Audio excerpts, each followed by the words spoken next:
damos la cordial bienvenida a tu programa Palabras de Vida Eterna, esta vez con el estudio del Evangelio según San Juan. Comenzamos con la lectura de hoy.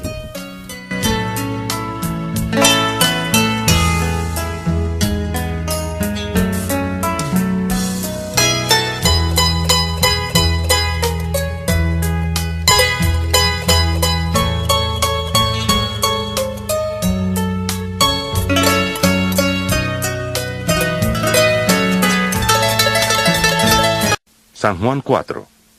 Cuando pues el Señor supo que los fariseos habían oído decir, Jesús hace y bautiza más discípulos que Juan, aunque Jesús no bautizaba sino sus discípulos, salió de Judea y se fue otra vez a Galilea, y le era necesario pasar por Samaria. Fue pues a una ciudad de Samaria llamada Sicar, junto a la heredad que Jacob dio a su hijo José, y estaba allí el pozo de Jacob. Entonces Jesús, cansado del viaje, se sentó junto al pozo. Era como la hora sexta. Llegó una mujer de Samaria a sacar agua, y Jesús le dijo, «Dame de beber». Pues sus discípulos habían ido a la ciudad a comprar alimentos. La mujer samaritana le dijo, ¿Cómo tú, siendo judío, me pides a mí de beber, que soy mujer samaritana? porque judíos y samaritanos no se tratan entre sí. Respondió Jesús y le dijo, Si conocieras el don de Dios, y quién es el que te dice, «Dame de beber», tú le pedirías, y él te daría agua viva. La mujer le dijo, Señor, no tienes con qué sacarla, y el pozo es hondo. ¿De dónde, pues, tienes el agua viva? ¿Acaso eres tú mayor que nuestro padre Jacob, que nos dio este pozo, del cual bebieron él, sus hijos y sus ganados? Jesús le contestó, Cualquiera que beba de esta agua volverá a tener sed, pero el que beba del agua que yo le daré no tendrá sed jamás, sino que el agua que yo le daré será en él una fuente de agua que salte para vida eterna. La mujer le dijo, Señor, dame esa agua, para que no tenga yo sed, ni venga aquí a sacarla. Jesús le dijo, Ve, llama a tu marido y ven acá. Respondió la mujer y dijo, No tengo marido. Jesús le dijo, Bien has dicho, no tengo marido, porque 5 maridos has tenido, y el que ahora tienes no es tu marido. Esto has dicho con verdad. Le dijo a la mujer, Señor, me parece que tú eres profeta. Nuestros padres adoraron en este monte, pero vosotros decís que en Jerusalén es el lugar donde se debe adorar. Jesús le dijo, Mujer, créeme que la hora viene cuando ni en este monte ni en Jerusalén adoraréis al Padre. Vosotros adoráis lo que no sabéis. Nosotros adoramos lo que sabemos, porque la salvación viene de los judíos. Pero la hora viene, y ahora es, cuando los verdaderos adoradores adorarán al Padre en espíritu y en verdad, porque también el Padre tales adoradores busca que le adoren. Dios es espíritu, y los que le adoran, en espíritu y en verdad, es necesario que le adoren. Le dijo a la mujer, Sé que ha de venir el Mesías, llamado el Cristo. Cuando Él venga nos declarará todas las cosas. Jesús le dijo, Yo soy el que habla contigo. En esto llegaron sus discípulos, y se asombraron de que hablara con una mujer. Sin embargo, ninguno dijo, ¿qué preguntas? ¿O qué hablas con ella? Entonces la mujer dejó su cántaro, fue a la ciudad y dijo a los hombres, Venid, ved a un hombre que me ha dicho todo cuanto he hecho. ¿No será este el Cristo? Entonces salieron de la ciudad y vinieron a él. Entretanto, los discípulos le rogaban diciendo, Rabí, come. Él les dijo, Yo tengo una comida que comer que vosotros no sabéis. Entonces los discípulos se decían entre sí, ¿Le habrá traído alguien de comer? Jesús les dijo, Mi comida es que haga la voluntad del que me envió y que acabe su obra. ¿No decís vosotros, aún faltan 4 meses para que llegue la siega? He aquí os digo, alzad vuestros ojos y mirad los campos, porque ya están blancos para la siega. Y el que siega recibe salario y recoge fruto para vida eterna, para que el que siembra se goce juntamente con el que siega. Porque en esto es verdadero el dicho: uno es el que siembra y otro es el que siega. Yo os he enviado a segar lo que vosotros no labrasteis, otros labraron, y vosotros habéis entrado en sus labores. Muchos de los samaritanos de aquella ciudad creyeron en él por la palabra de la mujer, que daba testimonio diciendo: me dijo todo lo que he hecho. Entonces vinieron los samaritanos a él, y le rogaron que se quedara con ellos, y se quedó allí 2 días. Muchos más creyeron por la palabra de él, y decían a la mujer: ya no creemos solamente por lo que has dicho, pues nosotros mismos hemos oído y sabemos que verdaderamente este es el Salvador del mundo, el Cristo. El versículo 1 dice: cuando pues el Señor entendió que los fariseos habían oído decir: Jesús hace y bautiza más discípulos que Juan, aunque Jesús no bautizaba sino sus discípulos. La palabra bautismo, ya la vez pasada explicamos, quiere decir conversión. Cuando sale acá bautismo significa que él estaba convirtiendo. Pero muy importante saber a qué le convertía. Si le convertía a una nueva religión, le sacaba de su religión. Muchas veces las personas piensan que al creer en Jesús voy a salir de la creencia que está en la Biblia. Muchas personas salen, vos salí del Antiguo Testamento y entrá en un Nuevo Testamento. Acá no existía todavía el Nuevo Testamento. Entonces, ¿a qué le convertiría entonces? Y le convertiría a Jesús. ¿Y qué es lo que Jesús enseñaba? ¿Qué es lo que Jesús explicaba? El Evangelio, dice, las buenas nuevas. ¿Y qué es la buena nueva? Pues la escritura que está acá. La misma que habían oído los israelitas al principio con Moisés. Entonces, al entender ellos esta palabra, ellos retornaban a la palabra. Porque precisamente de qué se convertían, de todas las tradiciones y costumbres que se había implementado, que se le había agregado al judaísmo actual. De eso ellos se convertían. Pero acá dice que Jesús no bautizaba. Él no se dedica, vengan acá, yo le voy a bautizar. No, él no hacía eso. Solamente él vino con un propósito. Primer propósito, anunciar la palabra correcta y verdadera. Segundo propósito, morir por su pueblo. Rescatar a su pueblo de sus pecados. Ese era su propósito por el cual había venido. Y sus discípulos, ¿cuál era el propósito que tenían? Transmitir este mensaje, y ellos sí hacían que esas personas retornen al Dios verdadero. Ese era el trabajo que le encomendó a sus discípulos. Porque Jesús sabía que vino por un tiempo, después él retornó arriba. Y después le envió a sus discípulos: vayan y hagan discípulos, y el que cree y fuere bautizado, fuere convertido, será salvo. Será salvo de esta perversa generación. Eso hacían sus discípulos. El versículo 3. Salió de Judea y fue otra vez a Galilea, y le era necesario pasar por Samaria. Se dan cuenta que el trabajo fundamental que Jesús hacía era en la zona de Galilea, y ahora quiere llegar hasta Samaria. Y dice acá la palabra que le era necesario. Hay una parte también en la Biblia donde sale que era necesario padecer, sufrir mucho, morir. ¿Se acuerdan que dice así en San Mateo? Y los discípulos le dicen: en ninguna manera te acontezca esto. Y él dice: apártate de mí, Satanás, eres un tropiezo, no pones la mira en las cosas de Dios, sino en la de los hombres. Si él no moría, si él no se ofrecía como sacrificio, el pueblo no podía haber sido rescatado de sus pecados. Entonces, así como está escrito ahí, era necesario, acá también dice que era necesario que él vaya por Samaria. ¿Y qué es lo que tenía que hacer en Samaria? ¿Qué es lo que tenía que cumplir en Samaria? En algunos evangelios sale, cuando Jesús le envía a sus discípulos para predicar, ¿en dónde le dice que no vayan? En la aldea de samaritanos. ¿Así les dice o no? En donde están samaritanos no vayan. ¿Así está escrito en la Biblia o yo no lo estoy inventando? Así está escrito en San Lucas. Cuando le envía de 2 en 2, no vayan en lugares de gentiles ni en lugares de samaritanos. Solamente a las ovejas perdidas de Israel. Pero ahora, ¿dónde él va a ir? Y ahí dice, sale la palabra, es necesario.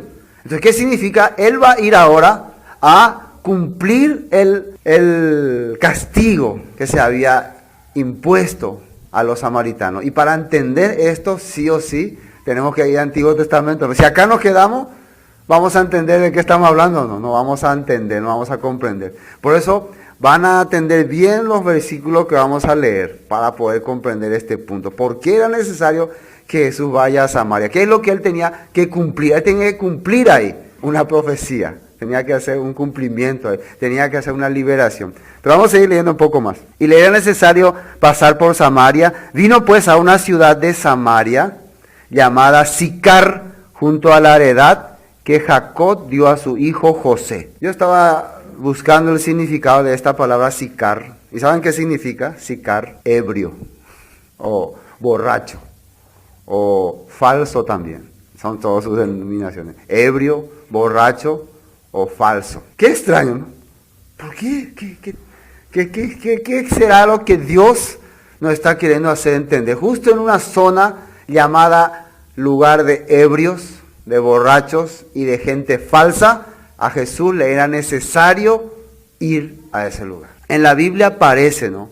Esta característica de estas personas, ¿no? Los ebrios, los borrachos. La vez pasada leímos un capítulo en Isaías, ¿no? Los ebrios de Efraín le llamaban. Ay de los ebrios de Efraín. Pero quiero seguir leyendo esto. Versículo 6. Y estaba allí el pozo de Jacob. Entonces Jesús, cansado del camino, se sentó así junto al pozo. Era como la hora sexta, como el mediodía. Vino una mujer de Samaria a sacar agua y Jesús le dijo, dame de beber. Jesús comienza la charla haciéndole entender, dame de beber. Y esto es lo que le asusta a esta mujer. Pero como les expliqué antes, necesitamos ver algunos versículos para entrar en este punto, para saber quién eran los samaritanos, por qué ellos tenían una maldición, por qué Jesús le era necesario ir a un lugar donde hay, que se llama ebrios, es necesario ir a ver los versículos. Primero quiero ir a Génesis para saber cuándo fue que este lugar se adquirió. Este lugar que dice que Jacob compró para ellos, así está escrito, ¿no? Génesis 33, dice que esta heredad de Sicar se encontraba junto a la heredad que Jacob compró a su hijo José, dice, así está escrito. Génesis 33, versículo 18. Después Jacob llegó sano y salvo a la ciudad de Siquem, que está en la tierra de Canaán, cuando venía de Padán Aram, y acampó delante de la ciudad, y compró una parte del campo donde plantó su tienda de mano de los hijos de Hamor, padre de Siquem, por 100 monedas. Y erigió allí un altar y lo llamó Elohe Israel. Y eso significa, esto es Dios, el Dios de Israel. Así le llamó a ese lugar. Fíjense el lugar que él compró. Y ese lugar compró y esa fue la parte que él entregó a los hijos de José. Dice. ¿Quiénes eran los hijos de José? Manasés y Efraín. Todos son palabras claves, ¿no? Para ir entendiendo qué es lo que Dios nos está queriendo enseñar. ¿Se acuerdan qué significaba Efraín? Fructífero o multiplicidad, que se iba a multiplicar. Y José añadirá. Y después los israelitas, después de que salieron de Egipto, ¿qué sacaron con ellos? Dice que sacaron los huesos de José, porque José le había dicho, cuando Dios los llame, saquen mi hueso de aquí y lleven a la tierra prometida, la tierra que Dios nos prometió. Llévenle ahí y sepúltenme ahí. Y vamos a ver eso en el libro de Josué un ratito. Josué, capítulo 24. ¿Dónde sepultaron esos huesos? Josué, capítulo 24, versículo 32. Josué 24, 32. Y enterraron en Siquem, así está escrito ahí o no, los huesos de José que los hijos de Israel habían traído de Egipto en la parte del campo que Jacob compró de los hijos de Hamor, padre de Siquem, por 100 piezas de dinero, y fue posesión de los hijos de José. ¿Quiénes son los hijos de José? Manasés y Efraín. Efraín representando a las 10 tribus perdidas de Israel, que representan a todas las naciones esparcidas en el mundo. Así Dios está mostrando que ese lugar había sido comprado para ellos. En ese lugar había sido sepultado el cuerpo, los huesos de José, que significa José. El nombre de José quiere decir Dios añadirá. Significa que Dios iba a añadir a su pueblo multitudes. El pueblo, José, iba a ser como una sombra del Mesías, del Cristo, que también fue sepultado y con su resurrección iba a resucitar a muchos muertos. muchas personas que estaban esparcidas en todo el mundo para hacerle un pueblo grande. Por eso significaba añadira. Y por eso el hijo de José se llamaba Efraín, fructificará, se multiplicará. Así Dios nos estaba mostrando. Entonces, para entender un poco de en qué territorio estamos hablando, en qué lugar nos estamos ubicando. En el lugar de Samaria, Siquén, Sicar, esos lugares, ¿no? Que significa ebrio. Ahora vamos a ver qué fue lo que pasó para que el pueblo de Israel tenga problemas y los samaritanos tengan otra mentalidad y los judíos otra mentalidad. Y tenemos que ir al libro de Reyes, primer libro de Reyes, capítulo 12, para entender este punto. Primer libro de Reyes, capítulo 12. ¿Qué ocurrió cuando Salomón murió, el rey de Israel, hijo de David? Él no había vivido rectamente delante de Dios. En los últimos tiempos, claro, se arrepiente, pero Dios ya había sentenciado juicio sobre él. ¿Cuál fue el juicio? Voy a dividir tu reino. Entonces dio 10 tribus a su siervo Jeroboam, y con 2 tribus se quedó su hijo Roboam, por amor a David, dice ahí. Entonces las tribus se dividieron. 10 tribus fueron para Jeroboam. Pero este Jeroboam, después de haber recibido las 10 tribus, le vino un pensamiento en su corazón. Dios dividió el territorio, pero Dios no dividió el corazón de los israelitas. El territorio podía dividirse porque tenía un objetivo también, esa división tenía un objetivo. Pero ¿qué fue el pecado terrible de Jeroboam? Y actualmente sigue siendo el pecado de muchos que están dividiendo, no solamente, nosotros podemos estar divididos por territorios, acá, allá, zona. Pero cuando vos dividís el corazón de una persona de Dios, ese sí es un pecado terrible. Cuando vos le sacás a esa persona al creer en Dios y le hace creer otras cosas, otras falsedades, está cometiendo gran pecado delante de Dios. Fíjese lo que dice capítulo 12, versículo 25. Entonces reedificó Jeroboam a Siquem en el monte de Efraín. Ese lugar que era el lugar que había comprado Jacob para su hijo José, monte de Efraín. Ahí él edificó una ciudad. Y habitó en ella, y saliendo de allí, reedificó Penuel, y dijo Jeroboam en su corazón. ¿Qué significa esto? Esto vino de él nomás ya, él nomás pensó. Ahora se volverá el reino a la casa de David. Si este pueblo subiera a ofrecer sacrificios en la casa de Jehová en Jerusalén, porque el corazón de este pueblo se volverá a su señor Roboam, rey de Judá, y me matarán a mí, y se volverán a Roboam, rey de Judá. ¿Qué es lo que le vino a él en su mente? Aunque Dios me ha dado estas 10 tribus para guiar, para dirigir, pero si ellos van a adorar allá, el corazón de ellos se van a volver a su rey Roboam y luego me van a matar a mí. ¿Qué significa esto? Si él está entendiendo, si él hubiera creído que Dios le dio las 10 tribus, ¿por qué ahora está desconfiando que el corazón de los israelitas se va ahí? Significa que él dejó de confiar en Dios y él ya está creyendo en su persona. Yo tengo que hacer alguna manera de que la gente no se vaya de aquí, de que me siga a mí, de que me crea a mí. Tengo que procurar por todos los medios que ellos no le escuchen a otra persona, no le escuchen a otro rey, porque si no se van a confundir. ¿Quién puede pensar esto? Si una persona está seguro de que lo que está hablando viene de Dios y lo que está compartiendo es de Dios, ¿va a tener miedo que sus miembros o sus seguidores escuchen a otro o no? No va a tener miedo. Pero ¿por qué algunos tienen temor? No vayas a escuchar ahí, no te vayas ahí te van a confundir, ahí te van a meter ideas. ¿Por qué? Porque no confía más en Dios. Porque no cree más que Dios le ha dado ese ministerio o ese trabajo o ese llamado. Porque el predicar la palabra es un llamado. Cuando una persona no confía más que Dios le ha dado ese llamado, entonces busca estrategias o busca denigrar a otras personas. Eso es lo que hacía Jeroboam. Por eso es un pecado terrible. Terrible, terrible, terrible. Bueno, ¿y qué hizo? Fíjense lo que hizo él. Típico del que quiere apartar a las personas para sí mismo, empieza a inventar adoraciones falsas, saliendo de la escritura, saliendo de lo establecido por Dios y yéndose hacia otras cosas. ¿Qué dice ahí? Y habiendo tenido consejo, versículo 28, hizo el rey 2 becerros de oro. ¿Se acuerdan cuál fue el pecado de los israelitas cuando bajaron de Egipto? Hicieron un becerro de oro. ¿Para qué esos líderes de ese momento hicieron el becerro de oro? Para que ellos dejen de confiar en Moisés y crean en el becerro, y el becerro les lleve ¿a dónde? ¿A dónde te lleva el becerro de oro? ¿A la tierra prometida? A Egipto, sombra del mundo. ¿Sí? Cuando una persona empieza a inventar una religión falsa, una creencia falsa, sí o sí esa creencia te lleva al mundo. Te lleva a codiciar el mundo, a querer seguir el mundo. Eso es lo que hace. De entrada acá Jeroboam hace 2 becerros de oro. Dice, habiendo tenido consejo, hizo el rey 2 becerros de oro y dijo al pueblo, bastante habéis subido a Jerusalén, he aquí tus dioses, oh Israel. Fíjense lo que está haciendo. Aquí están tus poderes, estos son tu Elohim, con los que debes confiar, los cuales te hicieron subir de la tierra de Egipto. ¿Se dan cuenta el cambio que le está haciendo? Le está haciendo creer a estos israelitas, estos becerros son los que hicieron que ustedes salgan de Egipto y posean esta tierra. Y el pueblo tan necio, tan tonto, amén, aleluya, gloria a Dios.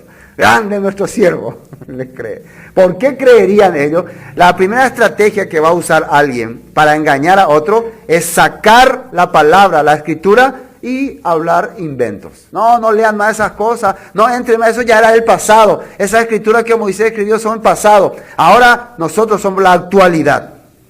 Y claro, utiliza también su llamado, porque realmente Dios le dio esa posición a Jeroboam. Dios le dio, pero utiliza para engañar, para hacer falsas cosas. ¿Qué más dice acá? Y puso uno en Betel y el otro en Dan. Y eso fue causa de pecado, porque el pueblo iba a adorar delante de uno hasta Dan. ¿Por qué causa de pecado? ¿Qué significa pecado? Transgredir los mandatos de Dios.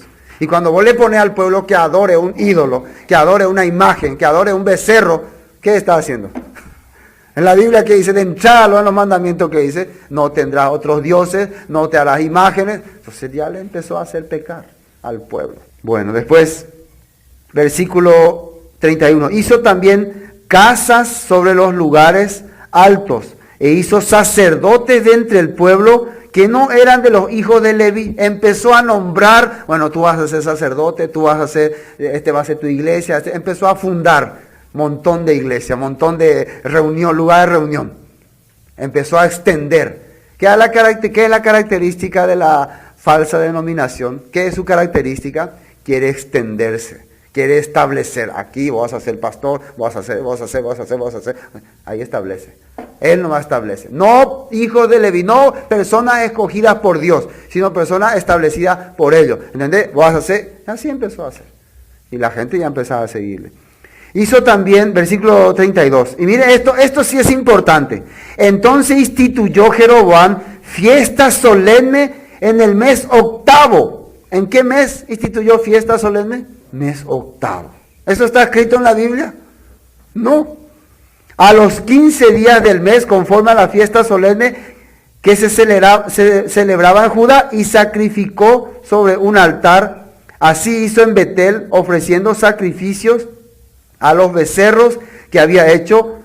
Ordenó también en Betel sacerdotes para los lugares altos que había fabricado. Sacrificó pues sobre el altar que él había hecho en Betel a los 15 días del mes octavo. El mes que él había, ¿qué dice ahí?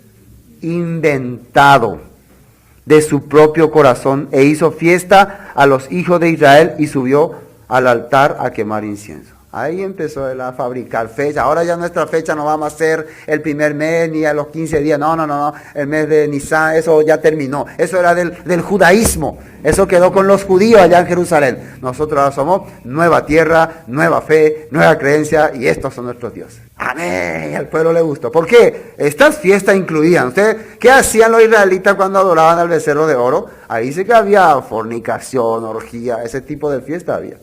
Era más divertido la fiesta acá que en Jerusalén, ¿no? Por eso ellos decidieron ir tras estos ídolos. La gente siempre va a ir en donde siente satisfacción para la carne. Y cuando un líder le ofrece satisfacción para la carne, ahí va a querer seguir. Cuando empieza a hablarle contra los deseos de la carne, entonces va a sentirse mal. Eso empezó a hacer Jeroboam. Esta fue la causa por la cual se divide el pueblo. Entonces durante muchos años ellos vivieron así, haciendo estas cosas, pecando delante de Dios. Dios les avisaba que esto estaba malo, ¿no?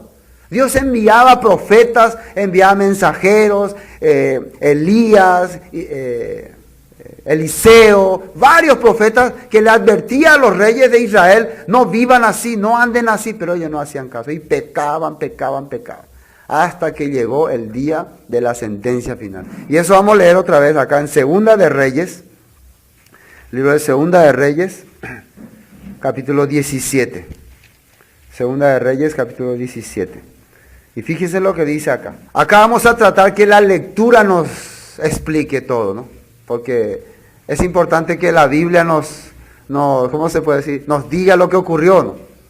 Entonces voy a tratar de poco explicar y solamente al leer ustedes van a tener que captar lo que ocurrió. Solamente a ir leyendo los versículos. Así que empiecen a hacer funcionar la atención. Mucha atención. ¿Qué ocurrió? Ya sabemos que se dividió el pueblo, vivió muchos años en pecado y que les vino por causa de eso. Versículo 1, capítulo 17, Segunda de Reyes, versículo 1.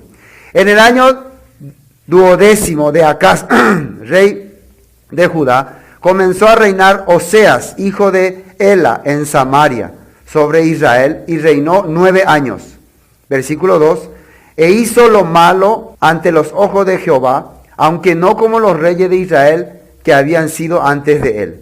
Contra él subió Salmanasar, rey de los asirios, y Oseas fue hecho su siervo y pagaba tributo. Mas el rey de Asiria descubrió que Oseas conspiraba porque había enviado embajadores a So, rey de Egipto, y no pagaba tributo al rey de Asiria, como lo hacía cada año, por lo que el rey de Asiria le detuvo y le aprisionó en la casa de la cárcel. Y el rey de Asiria invadió todo el país y sitió a Samaria, y estuvo sobre ella 3 años. Esto está hablando sobre cuando Asiria empieza a invadir el país de Samaria, o sea, la capital de Israel, las 10 tribus divididas. ¿Se entiende, no? Lo que estábamos explicando. Estos son ya los descendientes de Jeroboam. Año han reinado muchos. Llegó el colmo del pecado de ellos.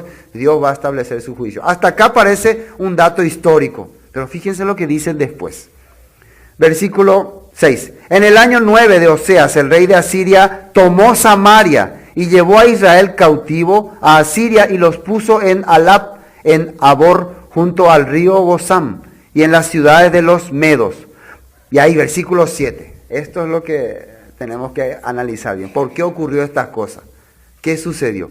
Porque los hijos de Israel pecaron contra Jehová su Dios, que los sacó de la tierra de Egipto, debajo de mano de Faraón, rey de Egipto, y temieron a dioses ajenos, y anduvieron en los estatutos de las naciones que Jehová había lanzado delante de los hijos de Israel, y en los estatutos que hicieron los reyes de Israel. Empezaron a vivir en cosas no establecidas por Dios, dice ahí. Y los hijos de Israel hicieron secretamente, atiendan muy bien ahí, secretamente. Ante Dios parecían buenos seguidores, pero personalmente ellos tenían sus secretos. Cosas no rectas contra Jehová su Dios, edificándose lugares altos en todas sus ciudades, desde las torres de atalaya hasta las ciudades fortificadas. Versículo 10. Y levantaron estatuas e imágenes de acera en todo collado alto y debajo de todo árbol frondoso. Empezaban a hacer adoraciones a estatuas, a imágenes y a árboles grandes. Y debajo de los árboles hacían así como celebraciones importantes. Actualmente hay alguna creencia que hace entender que debajo de un árbol hay que hacer adoraciones. Hay alguna, ¿cómo se puede decir?, festividad que honra a un árbol. Les dejo a pensar a usted. Y ustedes fíjense, en algunas ciudades, ¿qué se suele colocar? Enormes árboles, ¿no? Y la gente, a ver, saca. Nosotros muchas veces hemos salido fotos ahí, ¿no? Sí, para entender de dónde viene esto. Entonces, ¿qué significa? ¿Por qué esas tradiciones continúan? Significa que esas personas, o estas personas, incluyéndonos, venimos de ahí o no. ¿Tenemos algo que ver con esta gente o no? O nosotros no tenemos nada que ver con esta gente. Tenemos algo que ver, Dios nos está mostrando. Estatuas por todas partes, imágenes por todas partes. Ya. Versículo 12. 11. Y quemaron allí incienso en todos los lugares altos, a la manera de las naciones que Jehová había traspuesto de delante de ellos, e hicieron cosas muy malas para provocar a ira a Jehová. Y servían a los ídolos, los cuales Jehová había dicho: vosotros no habéis de hacer esto. Y Jehová amonestó entonces a Israel y a Judá por medio de todos los profetas y de todos los videntes, diciendo, volveos de vuestros malos caminos y guardad mis mandamientos y mis ordenanzas conforme a todas las leyes que yo prescribí a vuestros padres y que os he enviado por medio de mis siervos los profetas.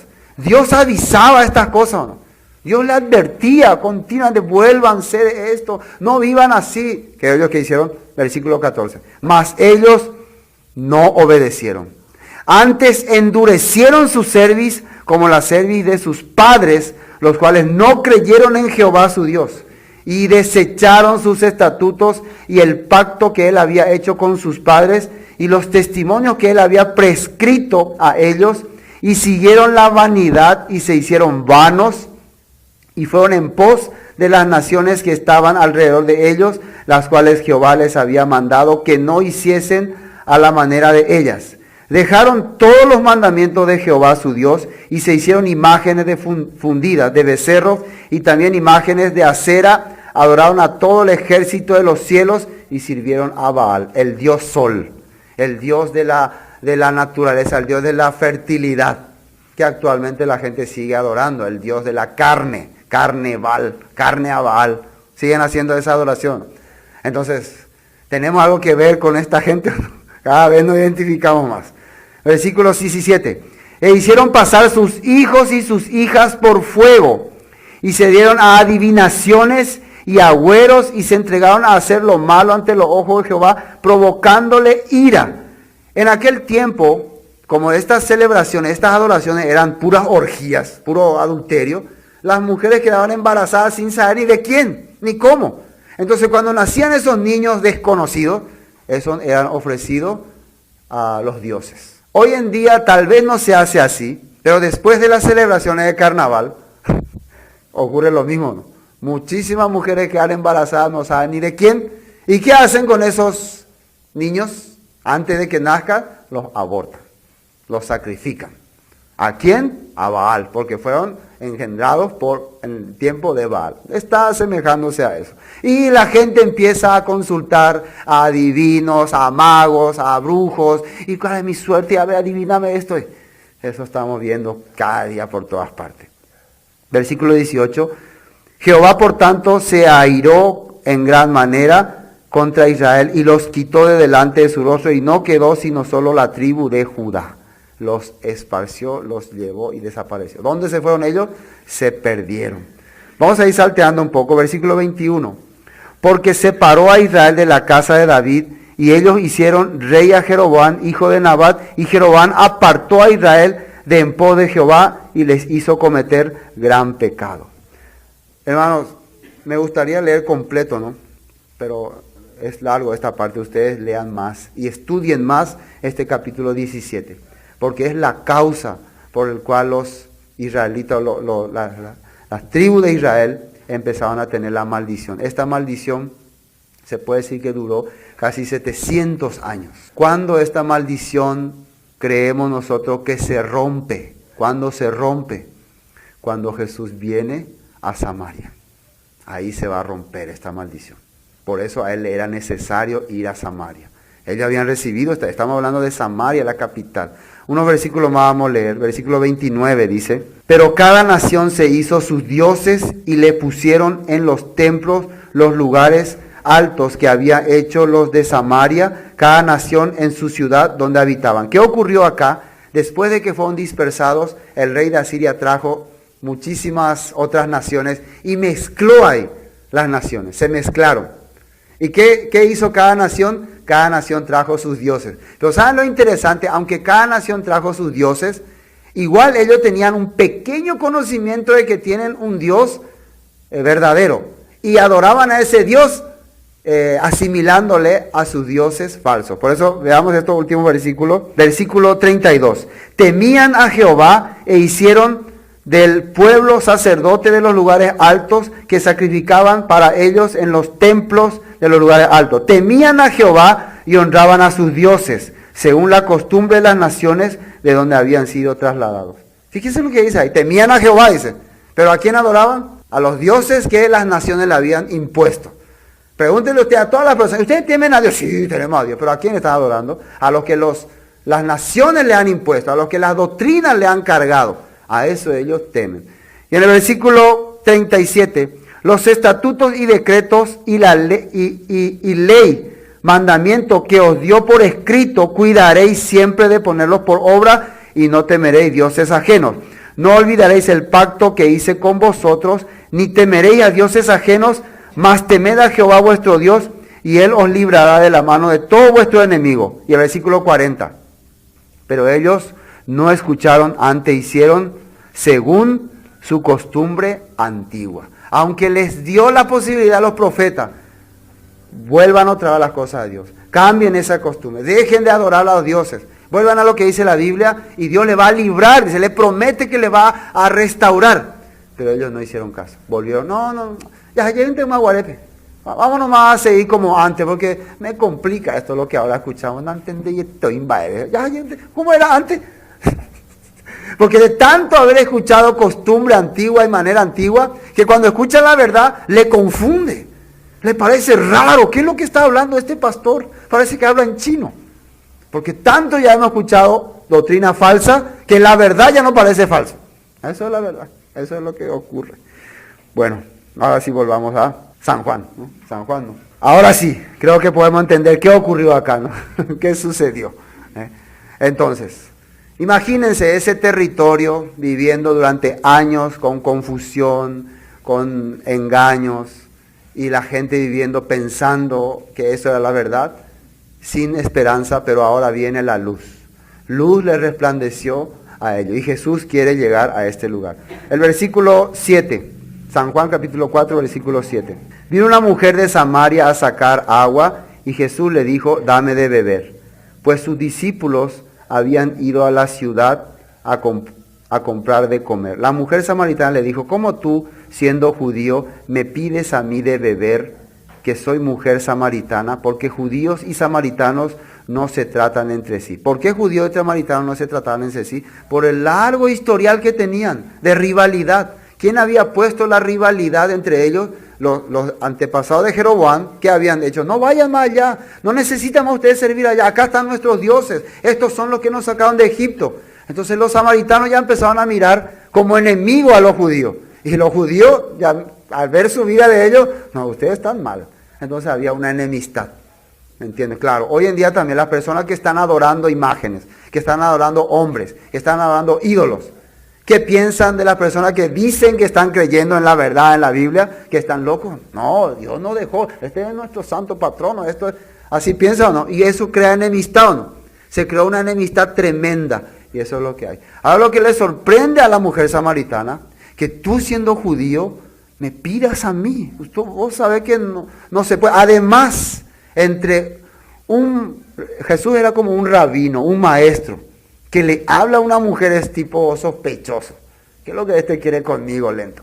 Así era. No, en la cultura judía esto es muy delicado. No le pueden nomás, hey muchacho, ven un poco, ¿cómo te llamas? No, eso va a ser, eso ya es gran cosa. Acá en nuestra cultura no es nada. Le hablé nomás, le saludé nomás, allá es grande, ya grave ya. Y mucho menos acá en esta situación, siendo él judío. Entonces se puede ver claramente algo. Jesús sabía quién él era.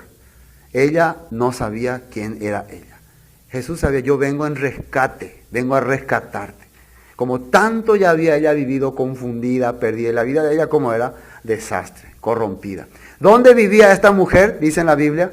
¿Cómo se llamaba el lugar donde vivía? Sicar. ¿Qué significaba Sicar? Ebrios. Quiero leer una parte de la Biblia en Apocalipsis sobre este punto. ¿A quién se refería cuando habla de ebrios? Apocalipsis 17. Apocalipsis 17. Versículo 4. 17:4. Y la mujer estaba vestida de púrpura y escarlata y adornada de oro, de piedras preciosas y de perlas. Y tenía en la mano un cáliz de oro lleno de abominaciones y de inmundicia de su fornicación. ¿Por qué esto tenía esta mujer? Esta mujer es la gran ramera que se ha mezclado, se ha unido con el mundo. Vamos a ver de quién se trata. Y en su frente un nombre escrito, un misterio, Babilonia la grande, la madre de las rameras de las abominaciones de la tierra, la que causó la confusión. Babilonia significa confusión al mundo entero, por las tradiciones y las religiones.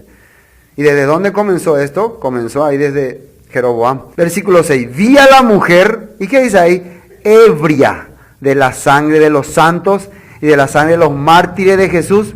Cuando vi, quedé asombrado con gran asombro. ¿Cómo estaba esta mujer? Ebria. ¿Por qué? Había bebido demasiadas fornicaciones y demasiadas abominaciones.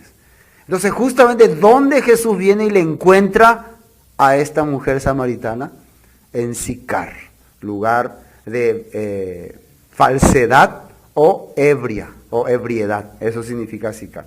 Bueno, regresemos a San Juan. Entonces, se puede entender que Jesús está viniendo a rescatar de este lugar a esta persona. Claro que en ese lugar, en Babilonia la Grande, dentro de ese lugar, ¿quiénes están? Están los perdidos de Israel. Están mezclados ahí. Entonces, Él tiene que venir a buscarle. Ahí, ¿dónde está mi oveja? Y Él va a llamar y su oveja va a oír su voz. Y va a entender, no todos, claro, un remanente fiel. Pero de ahí, ¿nosotros de dónde hemos salido? De ahí hemos salido, ahí estamos. O podemos decir, ay, esta gente, estos babilonios, estos fornicarios, estos adúlteros, no son como nosotros. No, es nuestro origen, de ahí hemos salido, de ahí Jesús vino y nos rescató. Salid de ahí, pueblo mío, y no seáis partícipes de sus abominaciones. Está escrito en la Biblia. Salid de ahí. Cuando empezás a escuchar la voz verdadera de tu Dios, no podés seguir ahí, tenés que oír y salir. Ahí Él, por eso le era necesario ir por Samaria. Él venía en nuestro rescate, en nuestra ayuda. Venía a quitar la maldición que teníamos nosotros. Amén. Volvamos a San Juan 4, versículo 10. Respondió Jesús y le dijo, si conocieras el don de Dios, y quién es el que te dice, dame de beber, tú le pedirías y Él te daría agua viva. Esto es muy importante. Aunque Jesús estaba tratando de hacerle entender a esta mujer quién es Él, pero lentamente, ¿no? Si tú supieras el don de Dios. El don de Dios es la capacidad que tiene una persona de entender el amor de Dios, el sacrificio de Dios, la obra de Dios hacia nuestra vida. Ese es el don de Dios. Algunas personas no logran tener este entendimiento. ¿Qué es Jesús lo que le está haciendo entender a esta mujer? Si pudieras entender el amor que Dios tiene hacia tu vida, si pudieras entender la importancia que eres para Dios, tú le pedirías, dame Señor, ayúdame Señor. Hay muchas personas que no logran captar esto de Dios. Por eso viven todavía así arrogantes ahí. Piensan que esa es parte de la vida. Si lograran ellos entender estas cosas. Hasta que Jesús le hablaba esto, en la mente de esta mujer todavía ella no captaba nada, ¿no? Todavía no entendía qué es lo que este medio loco habla, ¿no? Muchas veces muchas personas así también. Hasta que escuchan qué es lo que quiere decir, no entiendo nada. Pero si entendiera que lo que Jesús quiere hacer es rescatarle, sacarle de ahí, sacarle de esa perdición, cumplir en ella la profecía de que Él iba a venir a rescatar a su pueblo perdido, entonces ella pediría, Señor, por favor, dame, Señor, ayúdame, Señor, por favor, no me deje, no me suelte. Así entendería. Versículo 10, ¿no? Respondió Jesús, y tú le pedirías y Él te daría agua viva. ¿Qué en la Biblia, qué dijimos que representa el agua? La palabra. Si una persona entendiera realmente para qué vino Jesús, ¿qué le pediría a Jesús? Agua que le dé vida. Hasta ese momento ellos, ¿qué tipo de agua estaban bebiendo? Agua de confusión. Agua que toman y tienen sed otra vez porque no le puede saciar, porque es una agua falsa. Actualmente la gente busca la palabra, busca en las iglesias, se van de iglesia en iglesia, quiere saber, no, voy a estudiar esto, voy a estudiar acá, alguien que me diga la verdad, alguien que me aclare. ¿Y por qué nunca está saciado? Porque siempre tiene sed, porque esa agua es agua que no viene de Dios. Agua de palabra del mundo. Versículo 11. La mujer le dijo, Señor, no tienes con qué sacarla y el pozo es hondo. ¿De dónde pues tienes el agua viva? ¿Acaso eres tú mayor que nuestro padre Jacob, que nos dio este pozo, el cual bebieron él, sus hijos y sus ganados? Respondió Jesús y le dijo, atiéndame lo que Jesús le dice, cualquiera que bebiere de esta agua está refiriéndose a la que sale ahí de Samaria, En Samaria, ¿qué ocurrió? ¿Qué hicieron durante todos los años los samaritanos ahí? ¿Qué es lo que ellos fomentaron ahí? La confusión, la mezcla, la idolatría, y etcétera, etcétera, etcétera, etcétera. Cualquiera que de estas cosas bebiere, volverá a tener sed. Hoy en día la gente, ¿qué hace para saciar su sed? Vamos a la fiesta, vamos a divertirnos, vamos a hacer algo, porque aburridos estamos acá, vamos a divertirnos. Peca, peca, peca, peca, peca. ¿Y se sacia? ¿Está saciado? ¿Ya está conforme? Ahora sí estoy satisfecho. ¿Así? No. Volverá a tener sed, dice. El que bebe el agua de este territorio. Volverá a tener sed. Versículo 14. Mas el que bebiere del agua que yo le daré, no tendrá sed jamás, sino que el agua que yo le daré será en él una fuente de agua que salte para vida eterna. ¿Qué es esa agua? La escritura, la palabra, agua que yo le daré. ¿Qué es lo que Jesús nos tiene que dar a nosotros para que en nuestro corazón no tengamos sed jamás y tengamos vida eterna? ¿Qué nos tiene que dar? La palabra, la escritura, los mandamientos de Dios, lo que habían dejado el pueblo. Él venía a restaurarles, venía a darle otra vez vida. Eso le está hablando a esta mujer. Imagínense esa mujer, ¿qué él estará pensando? Ella notó ya algo raro en él. Versículo 15. La mujer le dijo, Señor, dame esa agua para que no tenga yo sed ni venga aquí a sacarla. ¿Ella en qué pensó ahí? Ella pensó en la palabra, dame esa palabra. No, ella pensó, yo quiero esa clase de agua porque ya no quiero más vivir así. Dame esa agua, yo no quiero venir más acá a sacar, aquí a pasar por acá. La gente piensa que creer en Jesús es como tener una tranquilidad humana. Ya se me van a acabar los problemas. Después de que crean en Jesús ya mis cuentas van a mejorar. Mi trabajo va a ser mejor. Ya todo va a ser felicidad. Dame esa agua, esa felicidad quiero. Voy a irme a la iglesia porque mi vida es una amargura. Mi matrimonio es una amargura. Eso busca la gente. No busca al Dios verdadero. Hasta ahora esto es lo que ella está clamando. Bueno, está bien. ¿Quieres esa agua? ¿Quieres esa felicidad? ¿Quieres paz en tu corazón? Porque se nota, Jesús notaba que estaba viviendo sin paz. Recuerden ustedes que el libro de San Juan fue escrito para que nosotros creamos y por medio de creer tengamos vida eterna. Significa que cada relato que Juan puso acá no es solamente hablando de la mujer samaritana. Está hablando del pueblo perdido, ¿no? Está hablando de nosotros. Está hablando de muchos samaritanos esparcidos en todas las naciones que están en esta condición. Están buscando saciar su sed, están queriendo dejar ya de vivir sufriendo en este mundo, pero no lo logran. Y buscan en la religión, en las denominaciones, esta satisfacción. Bueno, Jesús le dice, te voy a dar lo que quieres. Te voy a dar lo que quieres. Versículo 16. Jesús le dijo, ve, llama a tu marido y ven acá. Esa condición le dio, ¿no? Ve, llama a tu marido. ¿Qué está? ¿Por qué tu marido? Llámale a tu marido y yo te voy a dar. Hasta este momento esta mujer ya está dándose cuenta que Jesús no es un hombre común, no es una persona común, es una persona entendida y sabia. Entonces, esta persona es diferente a todas las demás personas que yo he conocido y me cayó bien, estaba conversando conmigo. ¿Cuándo un judío rabino va a hablar con una mujer como yo? Por lo visto, él le importa, ¿no? En otro sentido, ¿no? Esta mujer está teniendo como un interés hacia Jesús. No solamente como maestro, sino como hombre. Entonces, cuando le pregunta a Jesús, ve y llama a tu marido y ven acá, ahí se va a descubrir su intención, su corazón. ¿Qué tendría que decir ella? Sí, Señor, voy a ir a llamar a mi marido. Pero normalmente la persona que no quiere mostrarle a otra persona que tiene marido, ¿qué dice? No tengo marido. Ustedes si alguien le dice a hermanas, ven y llama a su marido y vamos a conversar, le van a decir a esa persona, no tengo marido. Y si hicieran eso, ¿qué significa? ¿Entienden o no? Entonces, Jesús notó eso en el corazón de esta mujer. Esta era la característica de esta región, ¿no? Esta era la característica de Efraín, ¿no? Efraín, ¿qué era su característica? Asno. Si así dice en la Biblia, ¿no? Solamente asno. Solamente pensaba en la satisfacción humana y carnal. ¿Quién era así también en el pasado? Y Dios nos mostró a través de la vida de un profeta y su esposa esta condición. ¿Se acuerdan? Oseas y su esposa Gomer. ¿Qué hizo Gomer? Se fue y tuvo muchísimos amantes y después se quedó sin esperanza. Al final, cuando ya estaba decepcionada, ella quería volver a su antiguo marido, pero no podía. Ella buscaba ya no solamente un marido para satisfacerse carnalmente, sino que le cuide, que no sea más como los demás, pero no había caso. Entonces ella está notando, esta persona sí es diferente. Este sí sería bueno que sea mi marido. Pero Jesús le dijo, ve, llama a tu marido. Y, no tengo marido.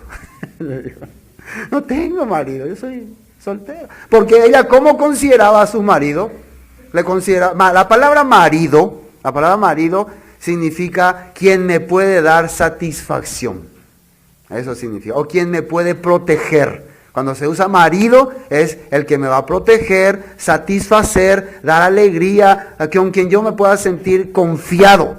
En el caso de mujeres, confiada. ¿Entienden? Eso significa marido. Entonces cuando le dice, ve y llama a tu marido, ella que responda, no tengo. Significa que ella no tiene o tiene una persona, pero no cumple el papel de marido. Y por eso le niega. Pero Jesús, ¿qué le dice?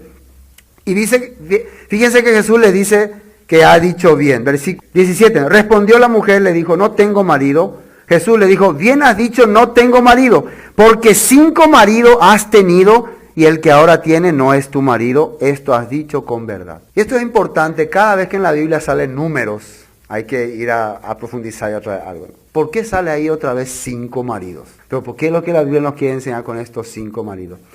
Si nosotros estamos ya estudiando el contexto anterior, de que esto representa a Israel descarriado, perdido, que fue llevado cautivo por haber transgredido las leyes de Dios y que ha vivido realmente en disciplina con Dios. Y Dios ahora viene a rescatarle. Dios viene realmente a cumplir lo que esos maridos no han podido.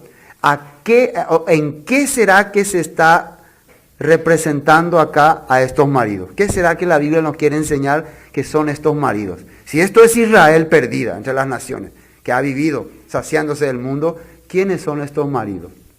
Precisamente el pueblo de Israel ha vivido oprimido o confiado, también se puede decir, en 5 reinos grandes. 5 reinos grandes. Primer reino, Egipto. Egipto es donde ellos estuvieron mucho tiempo, ahí vivieron, Egipto les sostuvo, le mantuvo, le daba todas las cosas. Al principio, cuando Dios vino y les rescata de Egipto, el corazón de ellos hacia dónde estaba otra vez. Queremos volver a Egipto, por su carnalidad, por la carnalidad. Después vienen a Asiria.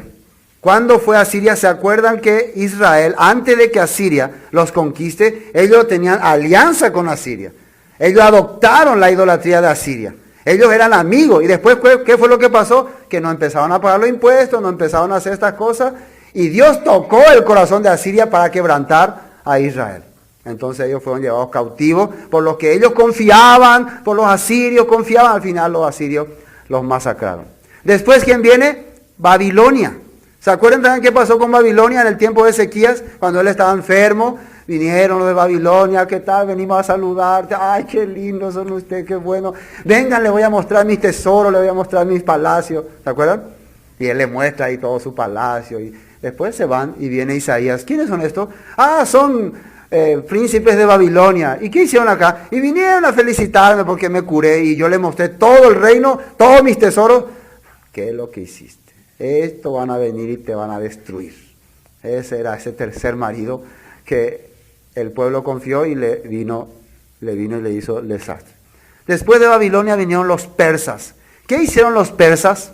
Estamos ya por el cuarto, ¿no? Los persas, al principio, ellos le dieron la libertad a los israelitas. Cuando ellos vinieron conquistaron Babilonia, permitieron que se construyera otra vez el templo, permitieron todas estas cosas. Pero ¿qué hicieron ellos? Inculcaron en la filosofía, en la mentalidad de los israelitas para que ellos puedan adorar dioses mezclados con sus religiones. Eso hicieron los persas. No le dieron la libertad total. No podían ser libres. Por eso, por más que parecía que los persas ya le liberaron de los babilonios y le iban a dar mucha libertad, pero al final les oprimieron otra vez. Después vienen los griegos. Los griegos que hicieron, al principio, un grupo de personas se aliaron con los... Por eso hay que conocer un poco de la historia, ¿no? O yo estoy resumiendo rápido, ¿no? Para entender. Para que los griegos conquisten el tiempo de los persas, ellos se aliaron también. Los judíos siempre buscaban, ahora vamos a ir con los griegos, ellos nos van a librar de los persas. Y griego, griego. Además los griegos tenían otra pinta, otra onda, todo bien elegante. Les gustaba a los israelitas la manera griega, la cultura griega. Pero al final los griegos, ¿qué hicieron? Los griegos trataban de imponer que ellos dejen la ley, dejen la manera judía y vivan como griegos. A muchos les gustó esto, a muchos les agradó. Y después, ¿quién viene? El que actualmente está viviendo con ella. Actualmente, ¿quién estaba en ese momento gobernando a Israel? Roma. Roma. Aparentemente Roma le daba la libertad política, la libertad religiosa, pero los oprimían. Les sentía, por eso yo, aunque parecía que estaban viviendo bien en tiempo de paz, porque Roma le daba todas las libertades, pero ellos se sentían libres. Claro que no, porque ellos, a pesar de que tenían toda la comodidad que Roma le daba, no tenían al Dios verdadero, no tenían la protección verdadera. Por eso ella no podía decir, tengo marido. No, el que está viviendo conmigo ahora tampoco me da lo que yo necesito. Entonces, no tengo marido. Bien has respondido. Entonces necesita su verdadero marido. 18. Le dijo a la mujer, Señor, me parece que eres profeta. Ahora me parece que eres profeta. ¿Cuál es la característica de un profeta? Enseña la palabra de Dios. Transmite el mensaje de Dios a las personas. Ella está notando, tú eres un profeta. Tú eres más que lo que yo estoy pensando. Ella pensaba al principio, con este puedo saciar mi vida, pero no, hay algo más. ¿Y en dónde se va la mente de esta mujer? Fíjense, cuando ya empieza a profundizar en algo más, ¿qué le pregunta? Versículo 20. ¿No? Nuestros padres adoraron en este monte y vosotros decís que en Jerusalén es el lugar donde se debe de adorar. ¿Se dan cuenta que ya cambia ella el tema?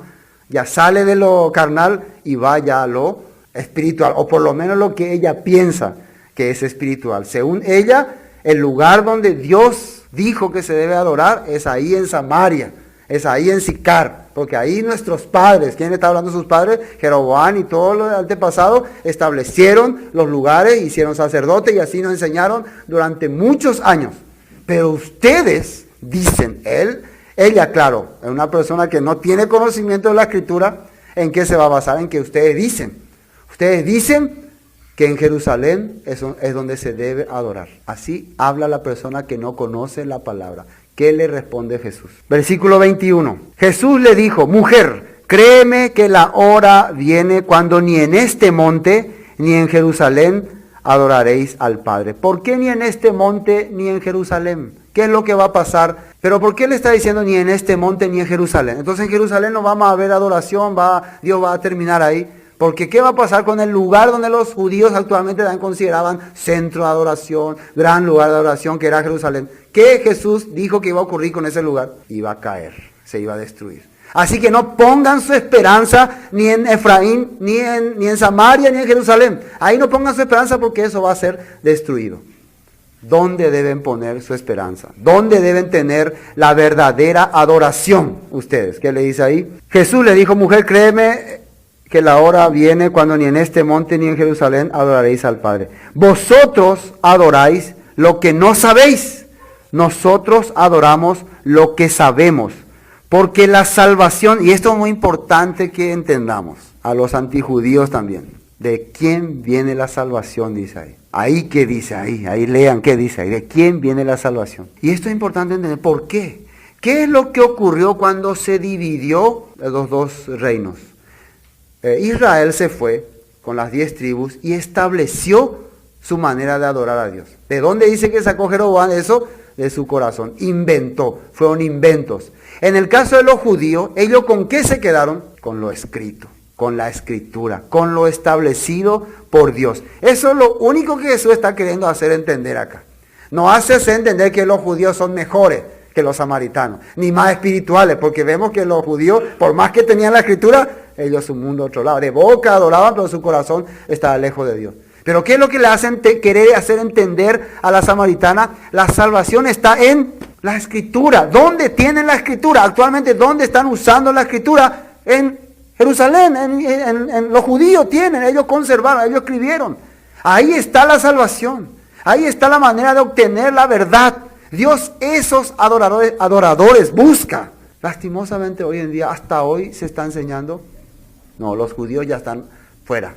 Ellos ya perdieron la gracia. Ahora la gracia está con nosotros, los gentiles. Y si nosotros seguimos siendo gentiles, significa estamos apartados del pacto. Eso significa gentiles. Separados de Dios. Por lo tanto, no podemos ser más gentiles, sino tenemos que ser pueblo de Israel para ser vencedores, según la Escritura. Y la Escritura la conservaron los judíos. Eso Jesús está explicando. Dice, la salvación viene de los judíos. Mas la hora viene, dice, pero aparte de que le dice que la salvación viene de los judíos, con eso, como les digo, no le está diciendo que los judíos son personas más importantes y más especiales. Porque nosotros ya vemos cómo él iba y chocaba ahí con los judíos. Pero solamente le está haciendo enfocar a qué cosa tiene que tener interés hacia los judíos, lo que los judíos conservaron y tienen, que es la Escritura. Y la Escritura es la autoridad. ¿Se acuerdan cuando Jacob le daba las profecías a sus hijos? ¿Cuál fue la profecía que le dio a Judá? ¿Se acuerdan? ¿Cuál fue? Vas a ser autoridad, cetro, sobre tus hermanos. Así le dijo.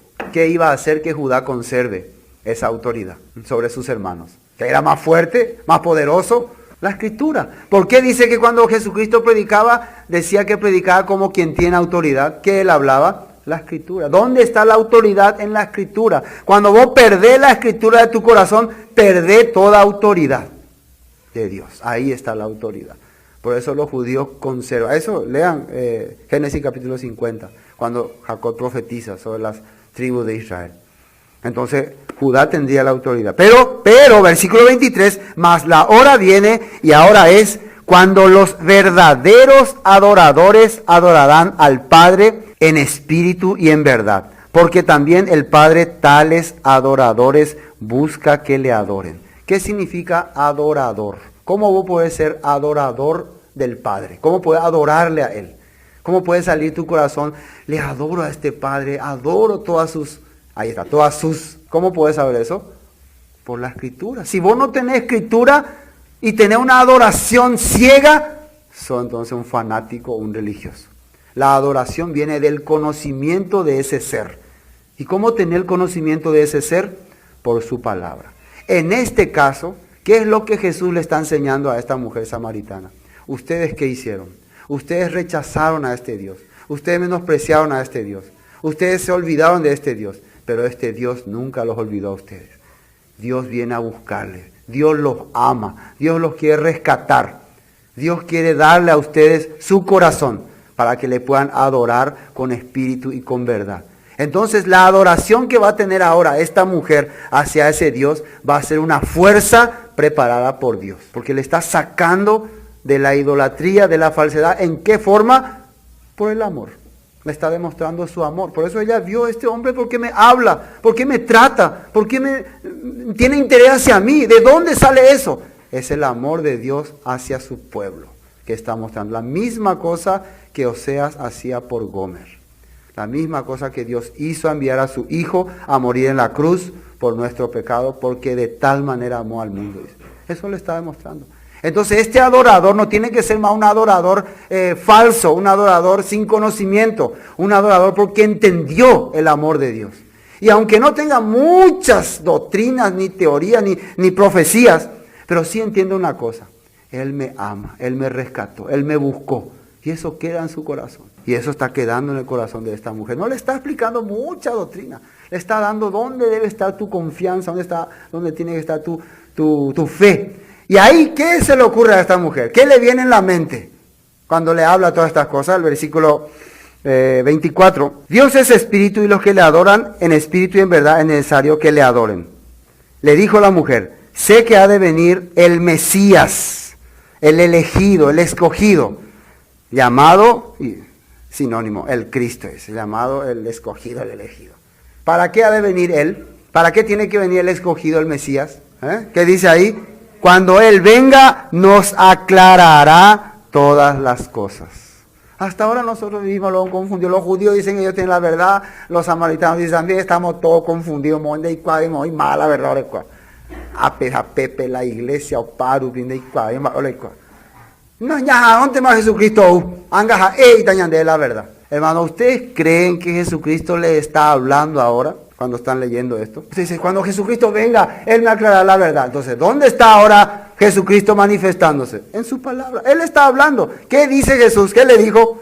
Versículo 26. Jesús le dijo, yo soy el que habla contigo. Yo soy. Ahora te estoy aclarando todas las cosas. Ahora te estoy diciendo dónde está la salvación, qué es la salvación, qué es la vida eterna, quién te puede dar agua verdadera, que deje este mundo, que deje estas cosas. Este marido que está, con el cual estás viviendo y estás confiando, no es tu verdadero marido, porque no te puede dar satisfacción, no te puede dar paz en tu corazón. Así le está hablando. Yo te estoy diciendo eso, te estoy explicando. Porque mucha gente, aunque está leyendo la Biblia, aunque está leyendo la palabra que Jesús habló, todavía dice, no, nadie me puede decir la verdad. Nadie me puede explicar nada. Cada pastor que escucho dice más mentira que otro. Y entonces, ya si no quiero escuchar a ningún pastor más, porque tan mentirosos que son, vamos a escuchar lo que Jesús dijo. Yo te estoy hablando ahora, te estoy diciendo estas cosas. ¿Ustedes creen que la gente le escucharía a Jesús? No quiere escuchar. Acá Él te está hablando, está diciendo. Se terminó el tiempo del castigo, el tiempo del pecado, como nosotros decimos. Esa palabra nos gusta a nosotros. Se acabó el castigo de Dios para su pueblo. ¿Por qué se acabó? ¿Qué es lo que vio Simeón cuando vio a ese niño? La salvación para Israel. Han visto tus ojos la salvación para Israel. Ay, Señor, despide a tu siervo en paz. Él ha visto eso. Entonces, ¿dónde está la condenación? Ninguna condenación hay para los que están en Cristo Jesús, para los que creen, para los que viven conforme a su aclaración. Pero no entiendo muchas cosas. Y por eso Él le explicó cómo teníamos que vivir. Yo soy la luz, el que me sigue no andará en tinieblas. El que me sigue, el que anda tras mis pasos, verá la manera correcta que tiene que vivir. Pero la gente no me quiere seguir. Otra vez va en pos de los Baales, en pos de los ídolos, en pos de su satisfacción carnal. Así estaba explicando. Bueno, el versículo 27, en esto vinieron sus discípulos y se maravillaron de que hablaba con una mujer. Sin embargo, ninguno dijo, ¿qué preguntas o qué hablas con ella? Ya ven lo que sus discípulos también se sorprende, como un rabino, hablando con una mujer, qué mal que era eso, ¿no? Qué feo que era eso. Claro, ellos también no captaban todavía lo que Jesús estaba haciendo. Jesús estaba rescatando a su pueblo perdido. Este mensaje no era solamente para esta samaritana, era para nosotros también. Ella es sombra de Israel perdida entre las naciones, de Gomer, la mujer que estaba confiando en sus amantes y sus amantes solamente le hicieron fracasar. Pero Dios le envía al profeta, o sea, ve y cómprala por precio. Ese lugar yo compré, yo pagué, ese es mío. Jacob compró ese lugar, es mi propiedad. Actualmente los palestinos dicen que es su territorio, ¿no? Pero ese documento que dice que sale acá en la Biblia, consta que Jacob compró y sale el precio y todo. Entonces, ese lugar es para los israelitas. Amén. Después, en versículo 28, entonces la mujer dejó su cántaro y fue a la ciudad y dijo a los hombres, venid, ved a un hombre que me ha dicho todo cuanto he hecho. ¿No será este el Cristo? Ella dejó, nosotros siempre habíamos visto que el cántaro representa su esperanza en el mundo, lo que le daba la esperanza en este mundo. ¿Sí? Porque ella, ¿por qué iba cada momento al pozo? Por agua de este mundo. ¿Qué es lo que hace que nosotros suframos, nos afanemos? Ay, lunes llega, ay, se cuenta, como el hermano Ramón decía, halagado, pa, ahí pueden ver la ladera. Este mundo es lo que muchas veces no tiene acción. Cuando una persona encuentra al Dios verdadero, encuentra al Dios realmente que le provee, que le sustenta, que es su Shaddai, entonces se siente ya libre y deja su cántaro. Tiene ya la esperanza en Dios, porque lo que anhela es ese reino venidero. Esa es la verdad, cuando encuentra esto. Y algunos me dirán, ¿y por qué yo todavía no me siento así? Bueno, la respuesta así es sencilla. Todavía no encontraste entonces a tu marido verdadero. Por eso todavía el mundo te cansa y te hace no te sentís saciado o saciada. ¿Entienden? Eso es duro decirlo, pero hay que decirlo. Versículo 30. Entonces salieron de la ciudad y vinieron a él. Y entre tanto los discípulos le rogaban diciendo, Rabí, come. Él les dijo, yo tengo una comida que comer que vosotros no sabéis. Entonces los discípulos decían unos a otros, ¿le habrá traído alguien de comer? Como siempre estos discípulos no, igualito a nosotros, ¿no? Otra cosa y te igual la inmunda. No pilláis más de 34. Jesús le dijo, mi comida es que haga la voluntad del que me envió y que acabe su obra. Atiendan muy bien cuál es la comida de Jesús. que haga la voluntad del que le envió y acabe su obra. ¿Cuál es la obra que Jesús tiene que hacer? La obra de Dios, ¿cuál es? Rescatar a los perdidos. ¿Para qué le envió Dios a Moisés a Egipto? ¿Qué le dijo que haga? Ve y saca a mi pueblo de ahí para que me sirva, dice. ¿Para qué quería sacarle de ahí? Para que les sirva. O para que vivan ahí, libres. No. Entonces, ¿para qué Jesús vino a rescatarnos de este mundo? Para adorarle a Él, para servirle a Él, para testificar sobre la obra que Él ha hecho en mi vida. En el caso de esta samaritana, yo no puedo ver que ella tenía mucho entendimiento, muchas profecías. Pero sí ella entendió algo. El Mesías vino por mí y me rescató. Y fue lo único que fue y le dijo a ellos, vengan, Él me dijo todo cuánto soy, conoce mi vida, sabe quién soy. Claro que sabe si desde el principio Él ha estado.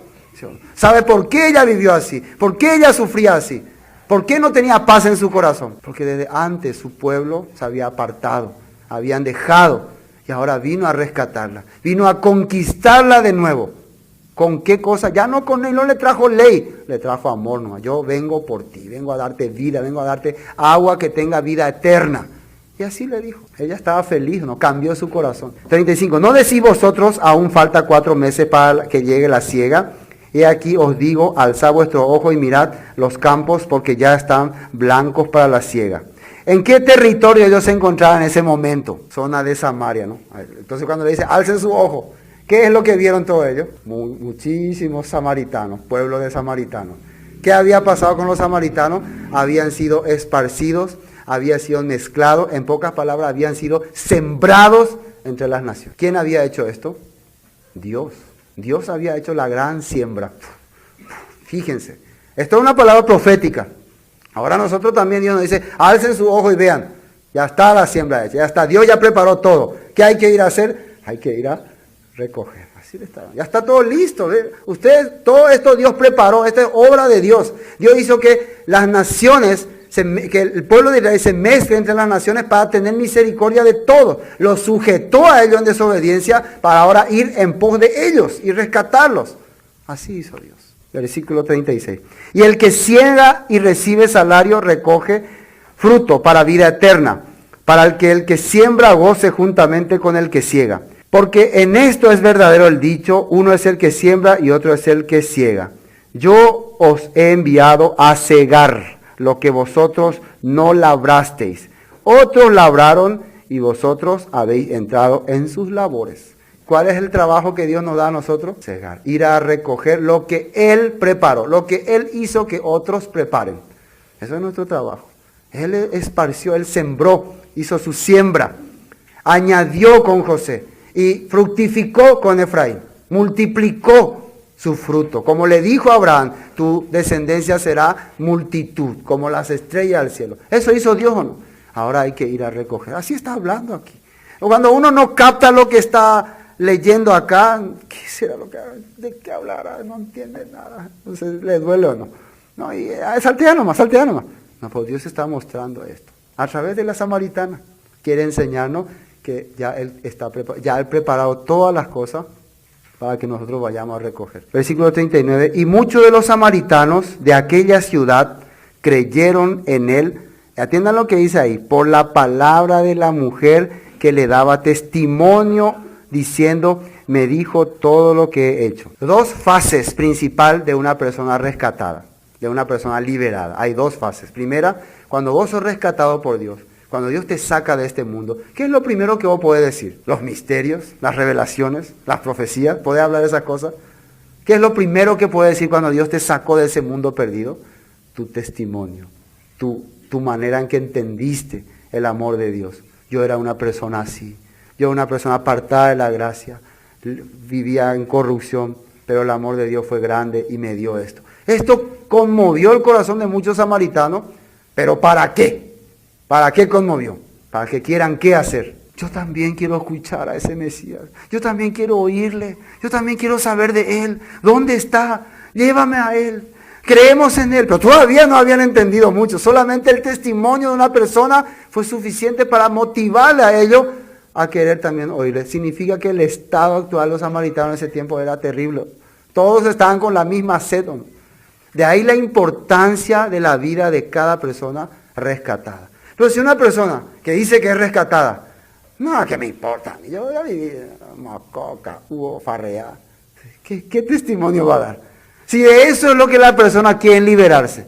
Esta persona no fue liberada nunca. Este sigue viviendo en corrupción, sigue estando con Jeroboam. No ha sido liberada de ese mundo. ¿Se entiende o no? Por eso es importante notar. Alguna persona, no, ellos son salvos caídos. No existe salvo caído. Si cayó fue porque tropezó nomás. Ese es diferente, el tropezón es diferente. ¿Vos por qué te tropezás? Porque no estaba caminando muy atento. A ver, quiero tropezar, me pones la piedra ahí. ¿Te vas y te tropezás así? No, eso es diferente. Entonces muchas personas hoy en día no captan ese punto. Y después, ¿qué ocurrió? Versículo 40. Entonces vinieron los samaritanos a él y le rogaron que se quedase con ellos y se quedó allí 2 días. Otra vez aparece un número 2. ¿Cuánto tiempo se quedó con los samaritanos? 2 días. Según el apóstol Pedro, un día es como 1000 años.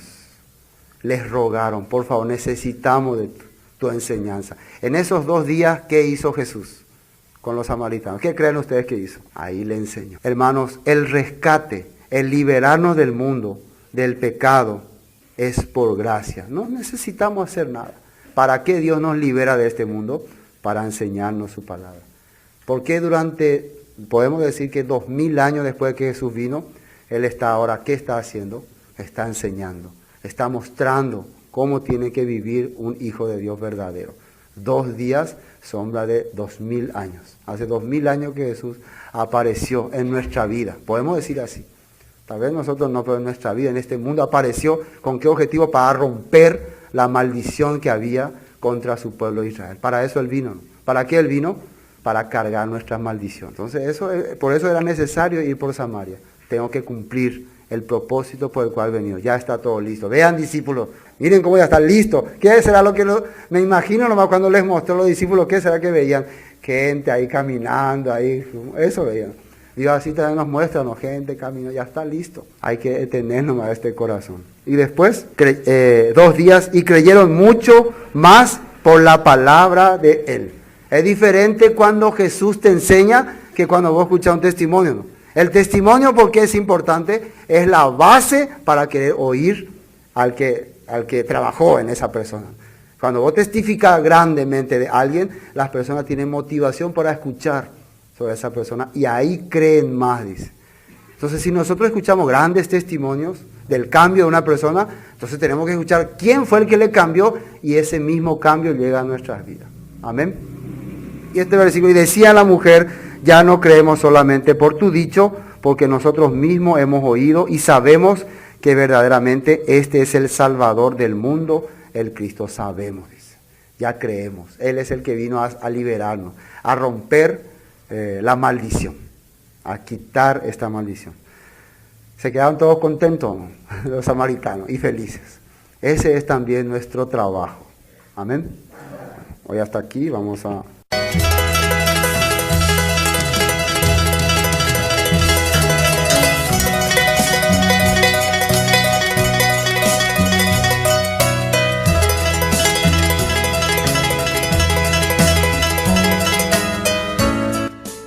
Esto fue Palabras de Vida Eterna, el estudio del Evangelio según San Juan. Cualquier consulta sobre el tema de hoy al número 0981 60 46 77. Bendiciones y hasta pronto.